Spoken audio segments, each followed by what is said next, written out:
From Boca Raton, Florida, Rabbis Ephraim Goldberg, Philip Moskowitz, and Josh Brody are taking you behind the Bima. The BRS rabbis schmooze about contemporary issues and talk to special guests who give a behind-the-scenes look at how they got to where they are and what keeps them going. Welcome to Behind the Bima. Good evening, Wednesday night, 9 p.m. I'm Rabbi Ephraim Goldberg, joined by my dear friend, Rabbi Joshua Brody, and we are here to take you behind the Bima. Behind the Bima. We are pumped up because we've got on tonight. If you don't feel like jumping out of your chair, running, working out, fighting for the Jewish people in Israel, when you hear Coach Bruce Pearl, the guy is on fire. He is a ball of energy, and very excited and honored to be able to welcome him and go behind the Bima with him tonight. Let's begin, as we always do, with our attitude of gratitude. A major thank you to our wonderful sponsors I happen to be related to by marriage, and they are my dear Machatanim, Bruce and Jill Minsky. So generous, so kind, so supportive, so loving. I love that. And I just say to my mom and my in-laws, it's okay if you want to sponsor also. It's not like exactly they're making the others look bad, let's just say. But they are sponsored. They're coming down for Pesach. They're staying at my in-laws' home, and in gratitude, they're sponsoring a few things, but including tonight in memory of my in-laws' parents, which are Aaron Halevi and Esther Goldsmith, Yisrael Nassan and Chaya Esther Brookstein, Yechev's 4 grandparents, Shani's 4 grandparents, and Atara's 4 great-grandparents, 4 of her great-grandparents. So big thank you to the Minskys. They are fantastically special, wonderful people, and we are excited for them to be coming down and grateful to them for that sponsorship. I remember we had a great night and great dinner together on Yontif with your. We did. We did. You would love Bruce. My Machut is one of a kind. One of a kind. With him. He's a musician. I'm a musician. Total. Total. He's hilarious, funny. He loves great wine, plays music, loves great music, and he's always up for a hootenanny. Yeah. Not sure what that is, but I had to look up the hootenanny, but he's always up for one. So anyone in South Florida who's up for a hootenanny, the Minskys are coming down from Muncie. So looking forward to that. Rabbi Brody, how was your week? How are you doing? First of all, it's great to be back in Boca. I'm here right now. I'm actually sitting in my mother's house. Wow. Picture. This is it, because my Simone is running a big outreach program at our house, and she said you got to leave. But look at get lost. You can see this right here. Look at this. I don't know if you can see it. Look at that picture. Wow. Me and my sister. No way. Yeah. Which one? Hold on. Which one's which? Isn't that great? Good old days. Anyway, it's great to be back in Florida, and a lot of excitement. I'm so excited for tonight. I'm telling you, I don't think I've ever been more excited for someone that's involved in sports to be interviewed. This is something special. Hold on, I just lost everything because a phone call came in. I'm carrying the show here. No, this is more evidence that Behind the Bima streams live and is a total hobby, and we're amateurs. I was wearing my AirPods, and when a phone call came in on the phone, it went from my laptop to the call coming in, and then I didn't hear. So could you repeat that? Yeah, I don't even know what I said, but I just say I'm so excited for Lost tonight. You again. Really? That's actually me calling you right now. Hang on. Rabbi Goldberg, are you there? Where are you? Rabbi Brody. Rabbi Goldberg, can you hear? There? I am here. I'm pretty sure that our fact checker will tell you that I'm live and you're not, but I can hear you. Bottom line, let me just say, can you hear me? Here's the bottom line. Go back to that picture. Which one is you and which one is your sister? You see that hair? Let me just tell all the young folks out there, if you have hair now, just enjoy it when you're young. Exactly. That is our lesson for tonight. I want to, in addition to thanking our generous sponsors, the Minskys, big shout out to Stewie Wax. The great Stewie Wax helped us arrange the interview with Coach Pearl. Stewie's one of a kind. He's worked in the music industry, and he knows how to book the best of the people. So he's a big help. He's always thinking. He's a good friend of Behind the Bima. Big thank you to Stewie Wax. So it's nice to have you local and in town, Brody. That is a rarity to have you here in South Florida. But we are actually working on some very exciting things now as we emerge from Corona. And I'll tell you, you even said to me just 2 nights ago, we met with someone who's been a very big supporter locally of the BRS outreach program. Right. And I wasn't trying to push you off, but I was saying, you know what? Maybe you'll see something's going to develop over the next few weeks. And we'll say, all of a sudden, I said today, I got a phone call from someone who had actually met with you about 3-4 years ago, and the money wasn't in the program to be able to develop something. All of a sudden they called. I said, I've got the perfect program for you, and we got the money. This is great. Perfect. I can't wait to tell you. You'll see what it is. It's going to be really, really special. Yeah. That is great. It was a great week. This week we had our annual BRS Journal dinner. What an incredible dinner. 2-year hiatus. We did not have a dinner for 2 years due to Corona and COVID, but we came roaring back with a vengeance. We had a great crowd, over 400 people, phenomenal energy, 3 fantastic honorees, really well deserving. Great comedy by the one and only Modi, who went to town on my yarmulke and a few other things, but entertaining as always and almost entirely appropriate, which is a nice thing. Right. So it was a great evening. It was a really nice night celebration, and you felt the energy. People are so excited to be back, to be in a room, to be celebrating, to be honoring, to not go back to what was, but to go on to what could be, and to build something great and special. And it's a really exciting time for our community, hopefully for all communities. And it's a great opportunity for you to remind everyone what's taking place. You know, a lot of people, like, they see parts of it, or they come to shul once a week or every day, and they see different pieces of the puzzle. And then all of a sudden you remind everyone the full piece, the full gamut of what's happening. Very powerful. Absolutely. So let's get to back. So annual journal dinner, that was fantastic. We've got Shabbos Hagadol coming up all over the world. How are you even doing behind the Bima this week? It's a phenomenally excellent question. I'll tell you, I'm happy. You know, people don't know this or appreciate this necessarily, but you know, you do. But for rabbis who prepare to teach or write or shiurim classes, drushos, you feel the guiding hand of the Almighty, because there are moments where it all comes together and you have clarity, and you find that great source, you find that insight, you find the Dvar Torah, you find the story, you find that, and it all comes together really quickly. And there are moments that you're just sitting there, and whether it's writer's block or your creativity is not on demand, or you're struggling to find something that lands or resonates with you, and you just stop and you pray, you dive into Hashem, and you can feel His presence. You're incredibly grateful when He lets it flow, and you feel very dependent on Him when it's coming slowly. So I'm lucky on this one. I got a late start, shul dinner, a lot else going on. So where did it come from? I'm saying, like, what happened? It just comes together. You're looking to you and says, "Hey, I got a good idea." Where did this one come from? You know, looking through Svarim, looking through articles, getting ideas, talking it out, thinking about it, and just things come together. So I'm excited about our topic. We're going to be speaking about from resentment to contentment, setting yourself free this Pesach, and we're going to speak about, we have a very complicated relationship with Egypt. On the one hand, we're obligated not only on Pesach, but every day to remember what happened, how they treated us. Right. On the other hand, there's an explicit pasuk in the Chumash that says you're not allowed to get even or aggravate or be nasty to an Egyptian, because they gave us hospitality, because we lived there. Before we were enslaved, we lived there comfortably for many years. So we have this very tense relationship, and I'm going to apply that and some of those lessons to the similarly tense relationship with Ukraine. On the one hand, we're sympathetic, our heart goes out. On the other hand, you hear from others, particularly second generation of survivors themselves, who think Ukraine's got exactly coming to them what they deserve. It sounds like a horrible thing to say. I'm only repeating what some of them who saw Ukrainians were maybe the harshest accomplices to the Nazis, and they're the least accountable. Meaning Germany had a reckoning, and the Polish to a certain degree, even though now they're denial, they had a certain reckoning. Ukrainians never had their day of reckoning. So what's our relationship with Ukraine? What's our relationship with Germany? And then we're going to end up with what's our relationship with one another. Mm-hmm. That when you hold a grudge and you fail to forgive, or you don't allow yourself to forget, then you're not free. You're enslaved. You're shackled to that. So freedom through forgiveness and how we can do that. So that's our topic. And also, for the first time in a long time, we're going back to Shabbos afternoon.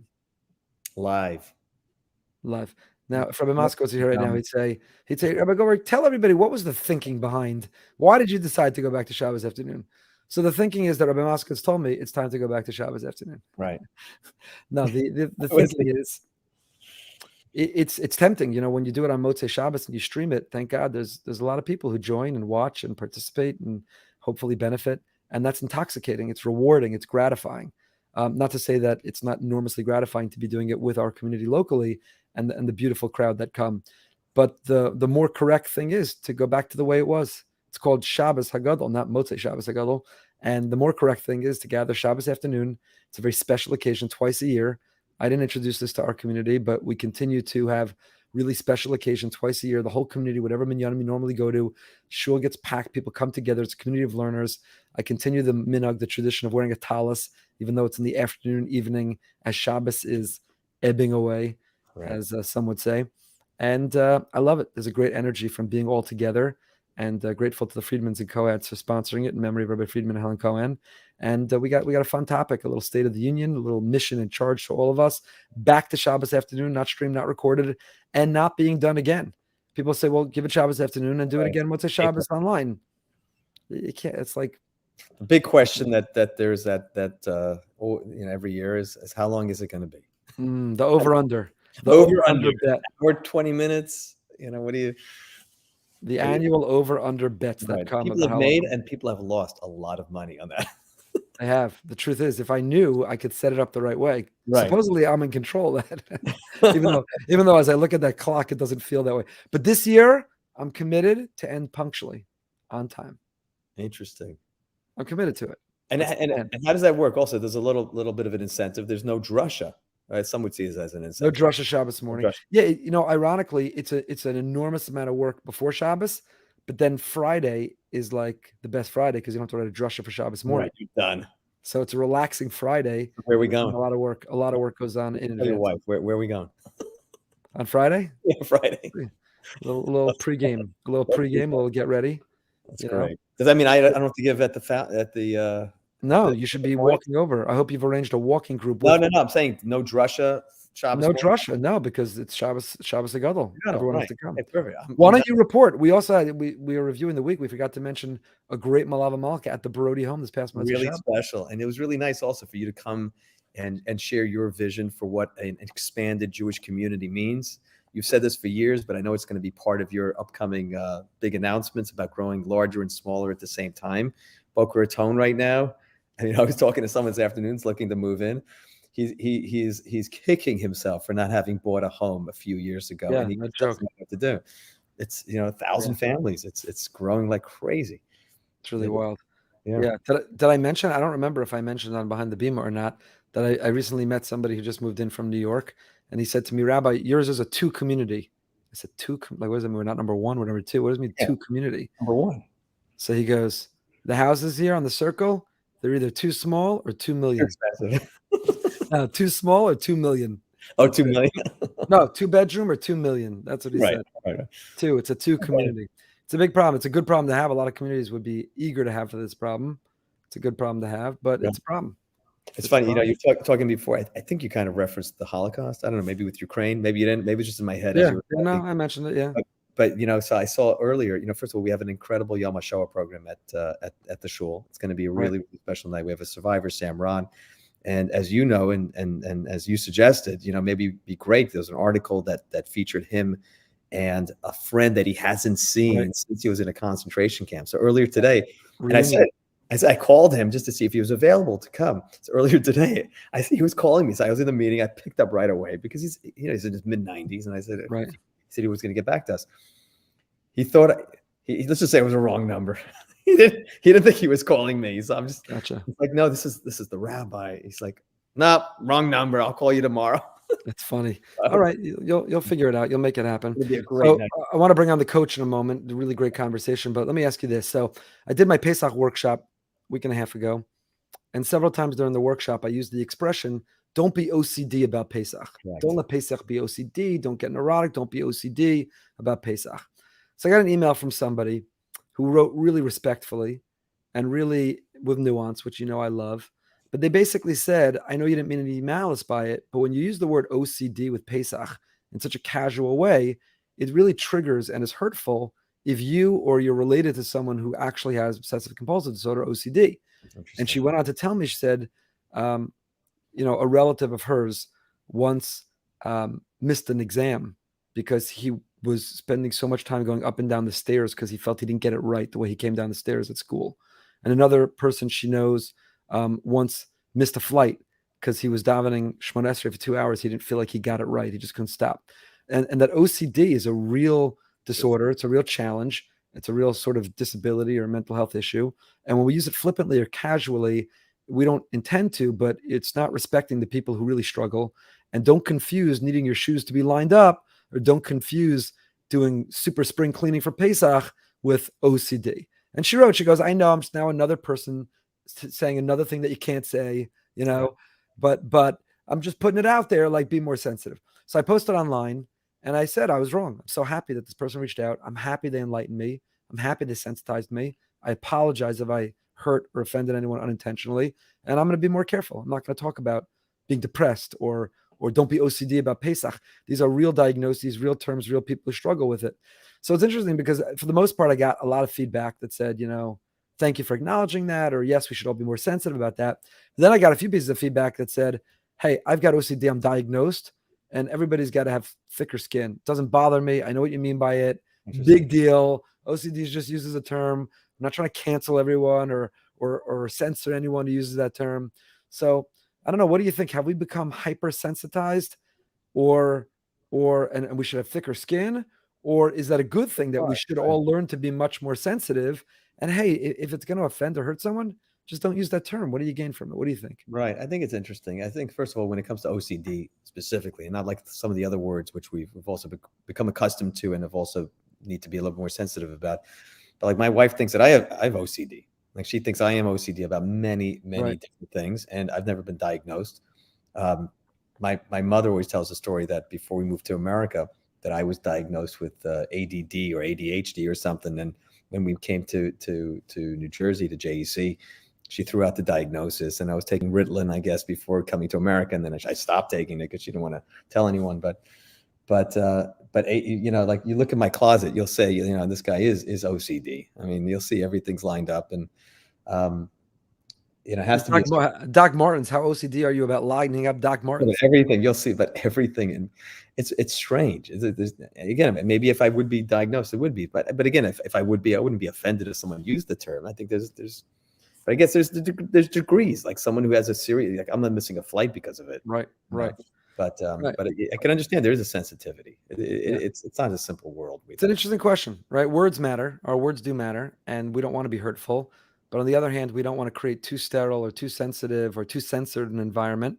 And where's that happy medium? Where's that balance about what's reasonable and what's irresponsible or insensitive? I don't know. It started an interesting conversation, but we have a great privilege tonight. Bruce Pearl, who really, if you know college basketball, you know him because he's been a famous head coach in the SEC conference with a tremendous record.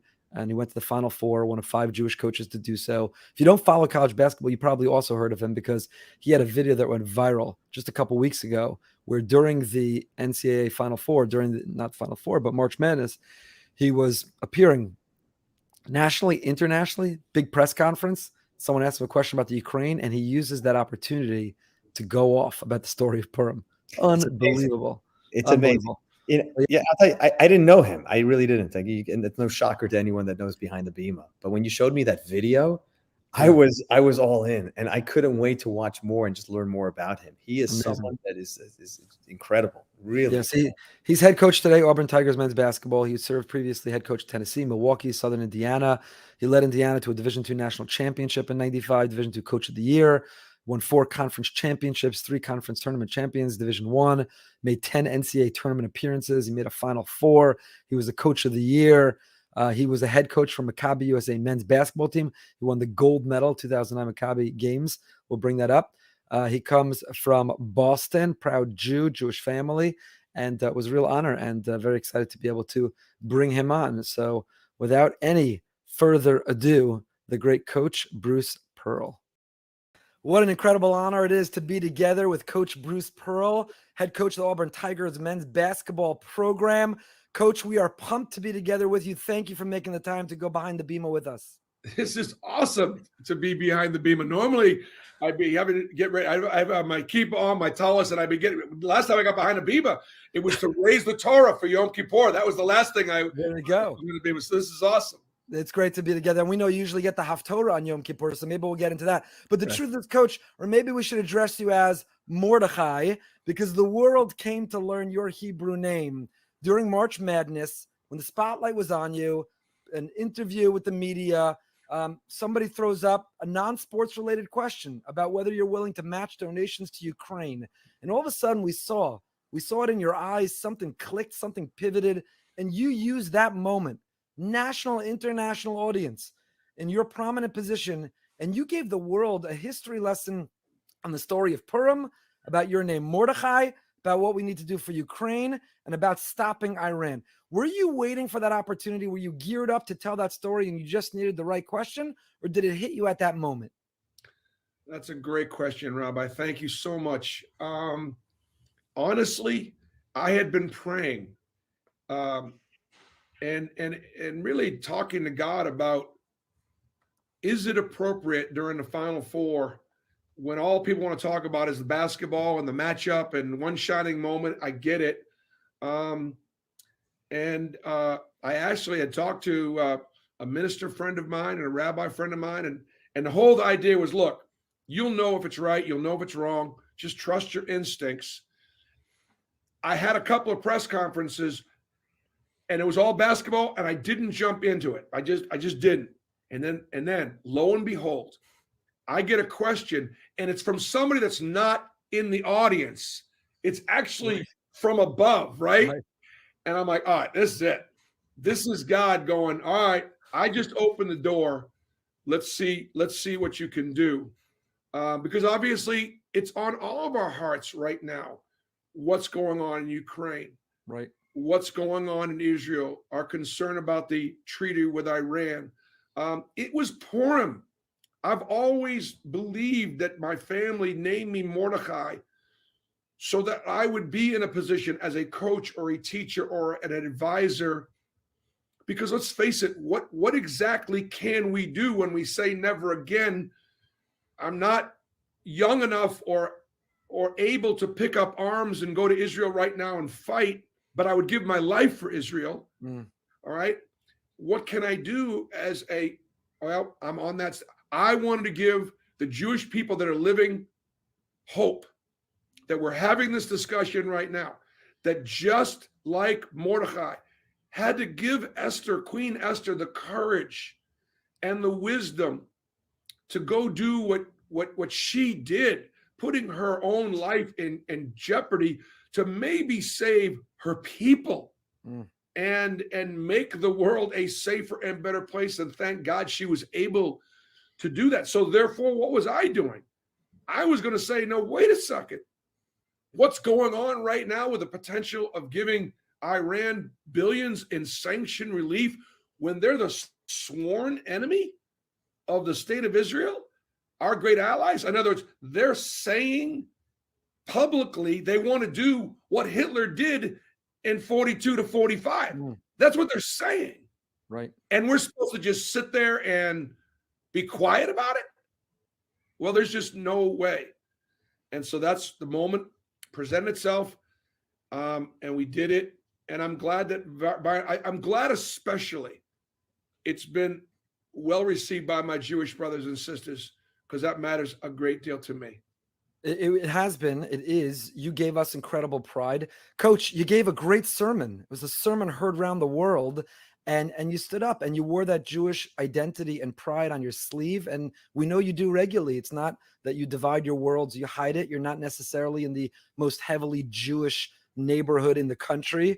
And yet you're proud of that. And that lets every Jew, whatever denomination, whatever level of observance, wherever they are, it gives everybody a little boost, a little courage, a little strength to also take that pride and to also stand up. You know, when you say that about Iran, if you speak to people in Ukraine, and I don't just mean the citizens, but if you speak to leadership, even though Putin was amassing on the border, everyone said, we didn't believe he was going to come in. We didn't think he was going to do it. And one of the lessons of Purim is when someone tells you what they're going to do, take them seriously, believe them. So you're right. Iran says we're going to destroy Israel. Take them at their word, believe it. And we got to stand up for them. And you've done that, which is really, really amazing. So tell us a little bit more about your Jewishness, your Jewish identity, and how that informs your coaching. Do you bring those lessons and those values onto the floor? Do they bring them to the team in the locker room? How has that made you one of the most outstanding coaches in the country? Well, thank you again. That's a great question, Rabbi. Again, thank you. You know, I think that I was born in 1960.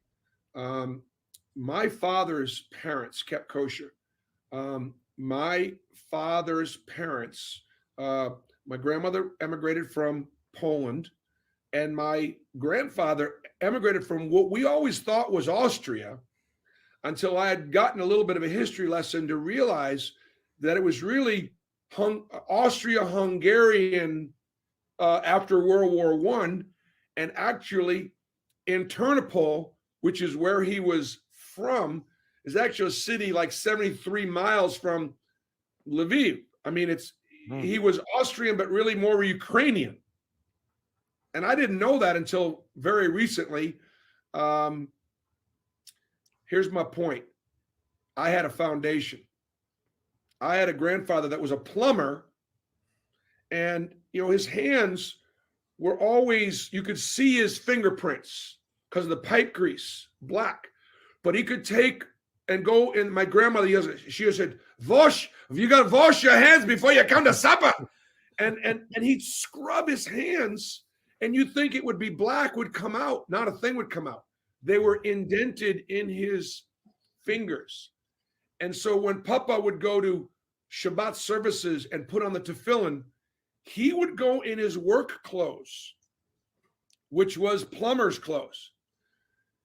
Most of the men that I went with him to wrap tefillin and pray in the early morning service after I was bar mitzvahed, they were all in suits and ties. Right. And they were all, driving the nicer cars, and it could have been intimidating. My Papa, with his dirty hands and his plumber's uniform, was as welcome and respected in the synagogue by those men in the suits who I wanted to see how they interacted with my Papa. And that's part of where I fell in love with being able to be Jewish, but not have to be stereotypically wearing the suit, wearing an athlete's uniform, or wearing a uniform of a plumber. We were all talking to God. We were all wearing tefillin. We were all in prayer together as a community. So the message for me is, okay, I got it. I got it. Whatever it is, I want others to have it. But you've got to get it from your father or your uncle or your rabbi or your teacher or your coach, who can then pour it into you. And then where it's translated in my coaching is really simple. When I was a little younger, I thought I could teach Helen Keller to read. I thought it was me, the great coach and the great motivator. And as I've gotten older, I realized, no, it's simply God using me in the position I'm in to affect others and affect young people. And it's all about Him and my service to Him. And so the secret sauce for Auburn basketball and our run to the Final Four and winning championships throughout the last 5 years, if I could get my guys to simply do the things that God would have them do, what is He going to at least put yourself in position to be blessed? I'm not saying that you do these things just to be blessed, right? Okay? But do the things. And so what happens is it's all about what you're doing off the floor. It's all about your training off the court. It's all about your rest. It's all about your diet. It's all about what kind of teammate you are. It's all about whether you're happy for another man's success versus jealous of your teammates, how you treat women, how you serve in the community, whether you do or you don't take care of your body, and so on and so forth. And we have prayer. And I have a minister, a Christian minister that ministers to my team. And we have Bible study. And it may not be the way I pray, but it's the way they pray. And as long as they're in prayer, I'm good with it. Wow.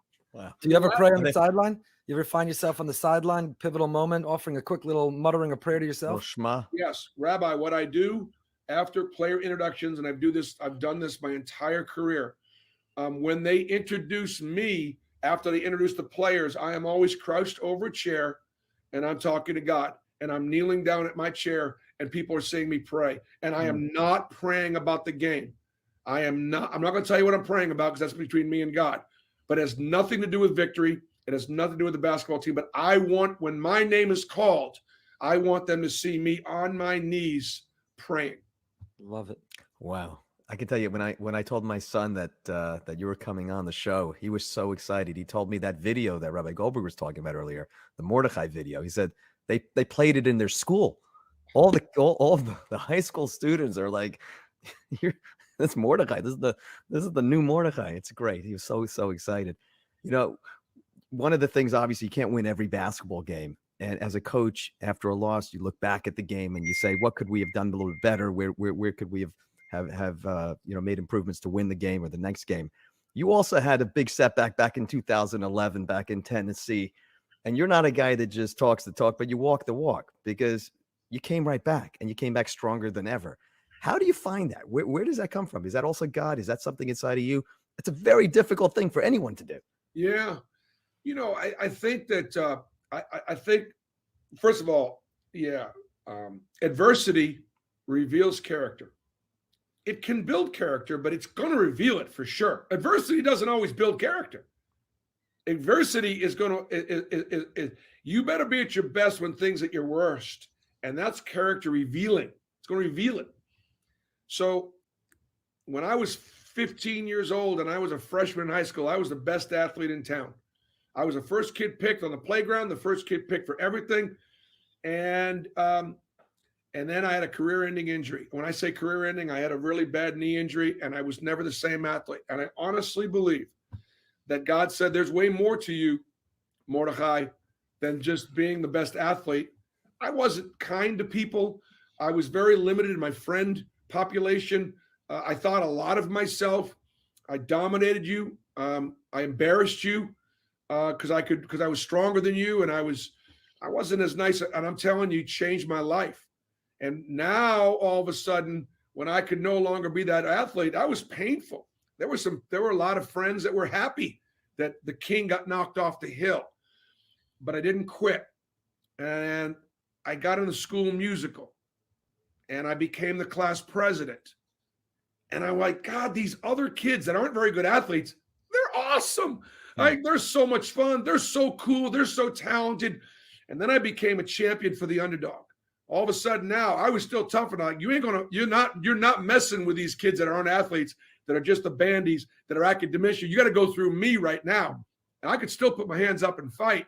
I was going to be their champion. And so it just exposed me to more. There was more to life than just my ability to beat you on the basketball court or hit a home run or, so on and so forth. So that never quit. I believe these things happen for a reason, and I want to be at my best when things are at their worst. That's all. And I want to prepare my teams to also be at their best when things are at their worst. Coach, I got to ask you about Yeshiva University, my alma mater, YU. I don't know if you've been following their season. It's hard not to. Ryan Terrell, who actually was on Behind the Bima, we did an interview with him, who trying to make it in the NBA. I'm curious what you think about that. YU run, Ryan Terrell, does he have a chance? Do you think he can make it there? He's an observant Jew, said he'd walk to the arena on Shabbos. Do you think he could break through? Tell us about how you felt watching that run. First of all, I was excited about it, and they had a great, great year. Elliot Steinmetz is their coach. Right. And Elliot and I communicate with one another. I'm so very, very proud of him and the job that they did. It was wonderful to see the community. That was so much. They brought the community together. And it was a reminder that, by the way, back in the original, the ghettos was where the game was played on the playgrounds. And when the Jewish people were in the ghettos in New York, we were playing pretty good basketball. And probably the second best country in the world to play professionally and be paid and supported is Israel. The United States in the NBA is number one. I'm thinking Israel is close to two. It used to be Italy or Spain or other places. I mean, Israel's got it going on in basketball. And the Israelis are really good players, and they put out some more pros. I don't know if he's good enough. I haven't seen him play enough to know, but I'm clearly rooting for him, and he gives every young Jewish athlete hope. He does. We're proud of him, and they had some alley-oop dunk in one of their final games, and for a group of Jews watching that, we said that's incredible. I don't think we have the hope to dunk, but he gave us a lot of hope and Jewish pride in that too, which was exciting. You brought up Israel a lot, and we know you're very passionate. You're devoted. You've been to Israel, and you have plans to take your team to Israel. Where did that love of Israel come from? Talk to us about that relationship you have with Israel. What's your favorite place in Israel to visit when you go? Oh, gosh. Again, I keep saying it's a great question. I wish my media was as good as you guys asking me. I'm 7 years old. It's 1967. And then go back to Papa again. Papa would go to bed after supper. He was up very early to work. He was always out the door working before the sun came up. And but he would come home, and he'd have supper. And of course, we prayed before all of our meals. But after supper, he would be pretty quick to go to bed. He'd either sit in a chair and he'd fall asleep, or he'd go to bed pretty early. But this one night, Papa was up. He was watching the TV, and he was crying.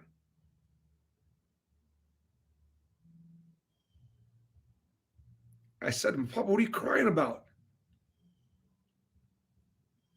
He put me on his lap. We talked about Israel. He was afraid to go to bed during the 6-day war because he wasn't sure when he woke up, Israel would still be there. So I learned about Israel. I learned about a safe place for the Jewish people. And that was the beginning of my love. Obviously, planting trees, right? I mean, when you went to Hebrew school, how many trees do we have planted? I remember the first time I went to Israel. I was with my parents, and the driver all of a sudden pulls over to the side of the road because my mother always wanted to see the trees she planted. And he said, Barbara, look down there. There's the trees you planted. Of course, they weren't the trees. They weren't the trees. Right. But, you grew up, with Tzedakah, and you grew up, trying to support the state of Israel. But it was that moment there that, that got me sort of started. And obviously I get emotional about it because we recognize that if Israel was there in the 6 million more Jews that wouldn't have been died in the Holocaust, they would have had some place to go. And there just weren't enough places to go, including this country, that turned many of them back through emigration and so on and so forth. So I'm so sorry. My plan was to go serve in the Army out of out of college. But when I was 22 years old, Dr. Tom Davis asked me to go join him at Stanford as an assistant coach. And I was actually planning on going to go to Israel to do a year or two. I'd have to go time in the kibbutz and then join the Army. That's what I wanted to do. I wanted to have that service. But my career got in the way, and I've always felt guilty about that. 2009, I coached the USA Maccabi team with Danny Grunfeld, who, by the way, has written an amazing book. Yes. Whoa. It didn't break. One of the trophies. By the grace of the game, by Danny Grunfeld. And he talks about the Holocaust, a basketball legacy, and an unprecedented American dream. Wow. Danny was the captain of my team. My son played on a team, and we beat Israel in the gold medal game in overtime. And thank God, Israel doesn't lose at home very often, but that was the one time I was glad they lost at home. And so that was my first trip. And then since I've taken a couple of more trips with an organization called USIEA, U.S. Israel Educational Association. Believe it or not, it was kind of founded in Birmingham, and in Ariel, in Samaria, is a phenomenal leadership academy that this organization has built, and they work very hard with the chambers of commerce that are Jewish and Palestinian to make lives for Jews and Palestinians in the Jordan Valley, in Judea and Samaria better, and peace through prosperity. And the idea simply being that the Arabs, the 3 million Arabs that live in Israel, are better off under the federal government of the state of Israel, education, job opportunities, employment, safety, and security. They're better off than they are in so many other Arab nations. And certainly they're better off than they are in Gaza. And certainly they're better off than the people that want from the river to the sea, and they want to take it all back. And so I'm working really hard to try to make lives better in the Jordan Valley for both Jews and Arabs, to make that part of Israel successful. And anyways, that's my mission, taking my team. So just like Birthright, when you bring it took 7 years old in front of a television for me to love Israel. It's the same thing that happens in Birthright. We take our kids over there, they see it, they experience. I want my team, who's 90% black, to go over there and see the diversity of Israel, to see the people of color, to see all the different nationalities there, and have them come back. Because guess what? The stereotype they've got of Israel is one of an apartheid state, or is one of, whatever it is, because that's what they've been taught, and that's what they've been unfortunately brainwashed by. Like, I grew up not understanding what the Jordan Valley was. It was the occupied West Bank. I say that just to identify it for those listeners that don't know what I'm talking about. I'm talking about Judea, Samaria, the Jordan Valley. Occupied by whom? That's great. 100%. Hey, if you've been to Ariel, it's a gorgeous town with a university and a shopping center and a mall and wonderful hill. It was nomad land. It was in the middle of the desert. It was the middle of wherever it would be. And Ron Nachman, I believe, was the mayor. Ron Nachman, and he went there. And you talk about town in Atlanta, milk and honey. He did it. Right. They're not occupying that Ariel. They're not occupying her. They're living, and they're thriving, just like God commanded us to. God commanded us to go to that area and to live there and to dwell there. Absolutely, Coach. I think you found your new assistant rabbi. Yeah, exactly. I see why you're so successful. I'm pumped up listening to you and whatever you're talking about. And we share those values and we share that vision about Israel. You're absolutely correct in it. And it's amazing to see that emotional relationship that you have with Israel, taking your team there. Wow, what a beautiful thing. And Israel's the only liberal democracy in the Middle East. So the values, I'm sure, on your college campus and the direction college campuses are going in and advocating for so many minorities and so on and so forth, Israel's the only place that those people can walk free and have equal rights and so on and so forth. They should be the cause of every liberal campus in this country. Unfortunately, they're not. So there's a lot of work to do with that. What's your favorite place when you go to Israel? What's your go-to spot? What's that place that means the most to you? Well, I mean, obviously, having been to Jerusalem in 2009, when it was very, very different, and now going back there, it's so much fun to see it come to life. It's so much fun to be able to, walk through all the quarters of the old city and appreciate them. It's wonderful to see Christians and Jews and Muslims in the same area being observant, families, and doing well.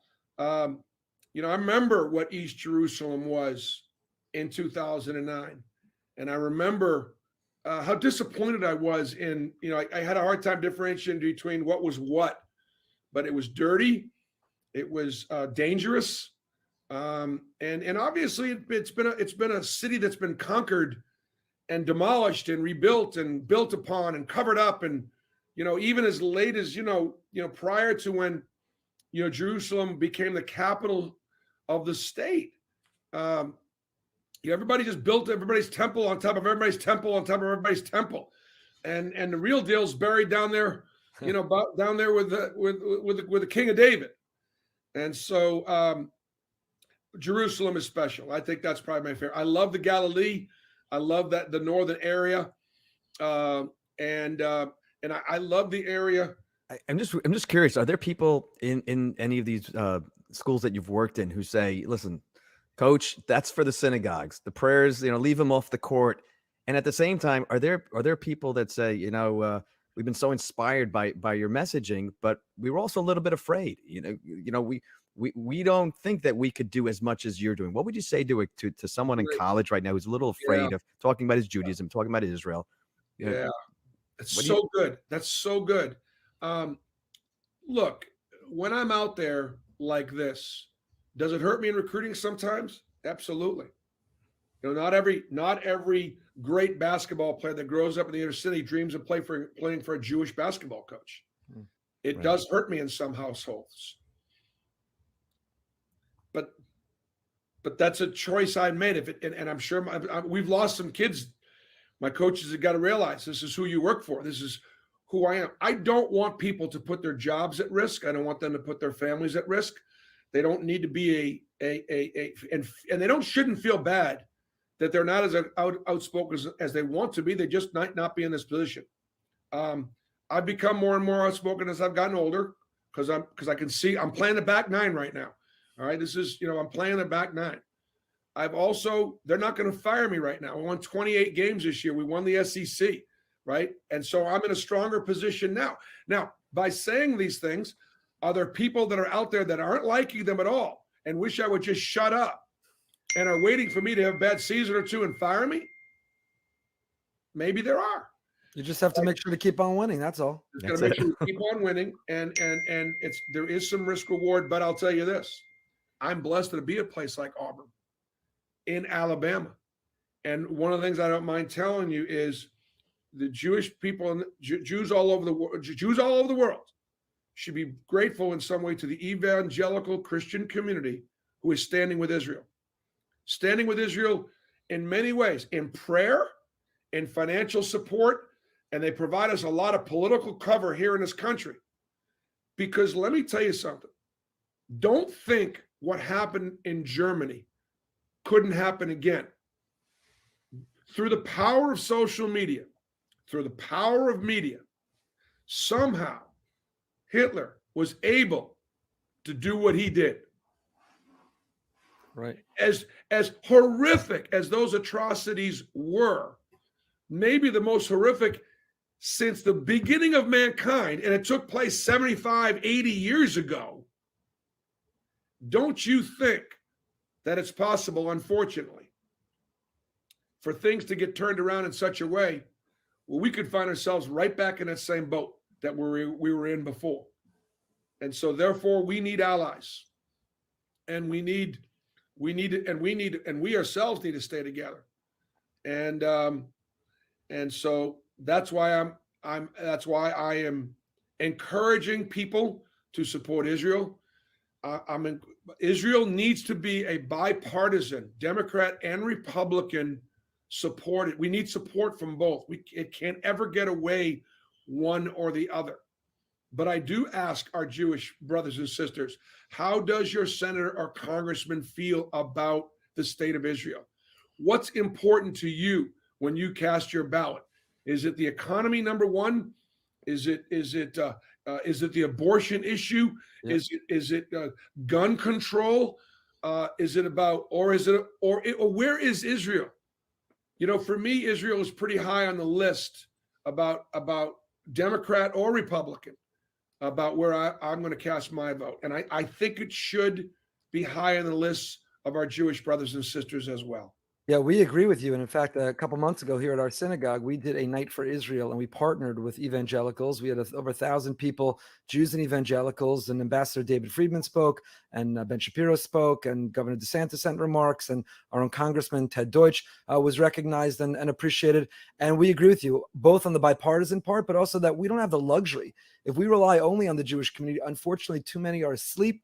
Too many don't understand the issues. Too many haven't prioritized the issues. So we should be grateful for that support and that partnership. We need it. We benefit from it. And we're super grateful for it. Coach, I know we're running out of time. We're so appreciative for your time. Any coaches in your life who you model yourself after? Who would you say has inspired your coaching style, your coaching? It could be a coach in sports, or is there a leader who taught you, who really shaped the kind of coach you are? Well, I mean, obviously, everything starts with your family. You know, my dad. My mom and dad live in Boynton Beach right now. And always respected how hard my dad worked and how he provided for our family and how he led our family. And my mentor was Dr. Tom Davis, who is a great coach at Boston College, Stanford, and Iowa. And chances are, if you are any good at what you do, you had a great teacher. And teachers are important. We need to teach our children. That's how Passover got passed down from generation to generation. These stories need to continue to be told all the time. And that's why, rabbis, you guys, what you're doing is so very, very important to continue to teach. Growing up in Boston, it was pretty cool that the greatest coach at the time was Red Auerbach. It was pretty cool that he was Jewish. It was pretty cool that his great adversary and rival was Red Holtzman in New York. He was Jewish. So I had a couple of guys to, obviously to point to, Larry Brown. There have been 5 Jewish coaches to play in the Final Four, and I'm honored and blessed to have been one of them. Guy Lewis at Houston was Jewish. That never got a lot of attention. The towel-wearing Guy Lewis, right? Obviously, Nate Holman at NYU. So Yeah, those guys are all guys I learned from, and probably learned as much about how to compete from my youth coaches. And so for those fathers that are out there that are coaching Little League baseball and basketball and things like that, the kids are watching. I watched. I listened.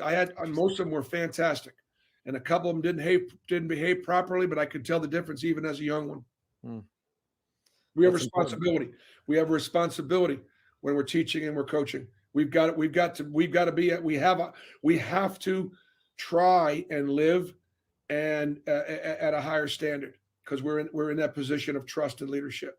No question. Coach, we'll leave you with this. What are your Passover plans? Is there a Passover message that you regularly bring to your table, to your family? What's your favorite part of the Passover holiday? How do you celebrate freedom? Well, we celebrate it. We celebrate it every year. We celebrate it with family. We bring people that have never been to a Seder as a Seder. But Rabbi, my favorite thing is the food. I mean, I will make fried matzah like every morning. In fact, I'm probably going to make it before Passover. Make it with onions and a little salt, and that's it. But every now and then I'll make it like French toast with some sugar and some, cinnamon. I mean, I will go through jars of horseradish, eating as much gefilte fish as you could put on the table. I love right? it. I'm killing it. And and we got Mama's special recipe for the brisket. How the Jewish people have found a way to make brisket tender. That's a miracle. Now you think you think there are other miracles involved. Making brisket delicious and tender. That's the miracle.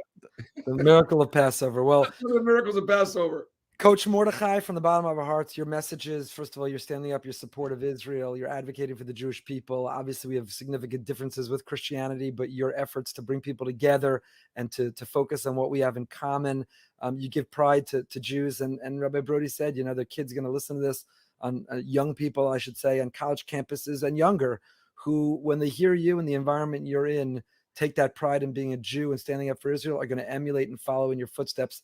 For that and for so much more, we thank you. Thank you for being with us. Wish you lots of luck in the future at Auburn and with your parents in Boynton and other close family members here in Boca itself. Hopefully we can host you to get together for some matzah brai and gefilte fish. Next time you're in town, we'd love to see you. I look forward to that. We will get together, and I've enjoyed being behind the Bima with you. Coach Bruce Pearl. What a powerhouse, wasn't he?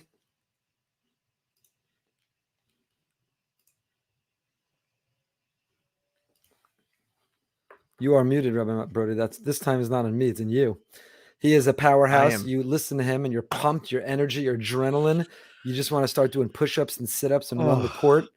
He's full of energy and passion for Israel. So good. Oh my gosh. He is so inspiring. I don't even know what to say. Coach Mordecai, that says it all. Coach Mordecai. He is so good. That might have been the best spot, right? When he said he had that injury and he goes, God was saying to me, Mordecai, I've got other plans for you. Right. It's it's such a great example of where sometimes we think we're like the top of our game, and that's not the space we're supposed to be in. We're supposed to be in a totally different place. We think we've hit it, and you're like, no, that's not where I need you. We're going to go over there. Right. Really amazing. My God. So many lessons to extract from that. And it's a very interesting thing because there are other podcasts that have Orthodox or rabbinic hosts who will only have Orthodox guests. And, that's not behind the Bima. We believe that there's a lot to learn from everybody. And here's an example of somebody who was raised traditional, was not raised observant, doesn't have an Orthodox background, doesn't have a Torah education, but there's a lot to learn from his passion as a Jew. He's in a place that's not popular or populous Jewish-wise, and he's passionate for Israel. He's so passionate. Judea and Samaria, and we're not occupying, and you got to stand up and bring his team to Israel, and fighting Iran and seeing God's hand and praying before every game, but not about basketball because it's just a game, and recognizing when he got injured that God was basically humbling him because he was arrogant. There's so many lessons. And talking to his grandfather in 1967, where you could see no one's ever broken down and started crying behind the Bima. Right. What a story. Wow. Yeah. You picture this strong, big coach coaching these big. I'm on his players. team. I want to make his team. I want to go play for him. And you know what? And he said he's probably lost some potential players, some great athletes because he might be Jewish. Maybe people don't want to play for a Jewish coach. Right, or outspoken Jewish coach. Outspoken. I love what he said. We won the SEC. I got a great winning record. They're not firing me. So I love it's a great place to be in. I love that. Yeah, I love that. Exactly. Yeah, get up at Shabbos Agudel this week. What happened in 2011? What happened in 2011? What happened in 2011? You said he suffered a big setback and he. Oh yeah, Tennessee.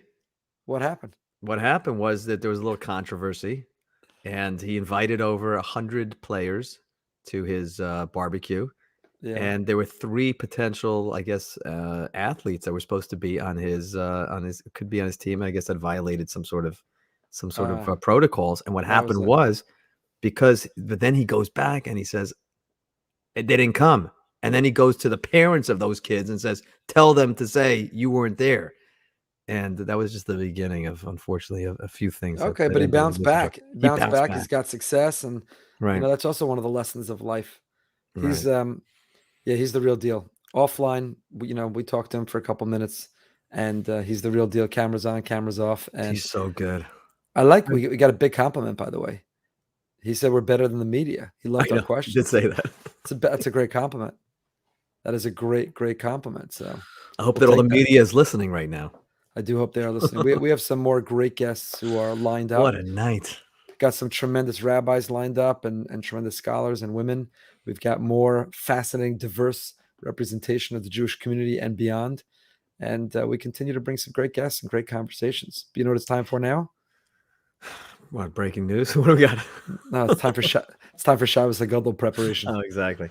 But you know what I will say is because again, I'm not in the sports world. Right, I'm a music guy. I'm a daf guy. I don't see his name's not popping. Oh, that's right. In Yevamos right now. I'm supposed to ask you about a daf update. Number 30. We're in the toughest stretch right now. Yevamos daf. Lamed is not. It's not anything. It's not light. They say that this might have been the last 2 days. Might have been the hardest 2 dafs in the whole. We're on a tough stretch, and your Rebbe is going down the slopes. He's going right down the slopes, and don't be too critical. He's not doing this for himself. He's doing this for his family. No, I'm saying just there might be some haters out there. He's gotten some hate, little hate mail, but let me tell you, he's not doing it for himself. All of us, we all know he's doing it for his kids and for the family. And in spite of that, he's made it through. He was still getting more charts, and 3.5 hours it took to make one chart, and he did it, and it made it so much easier for us to understand. Wow. But I was going to say that most of us, we've never heard of Bruce Pearl, Coach Pearl. And I hope that all of you that are watching this episode who might not have known who he is, or if you did know and you tuned in because it's him, share this episode with people that maybe aren't basketball fans.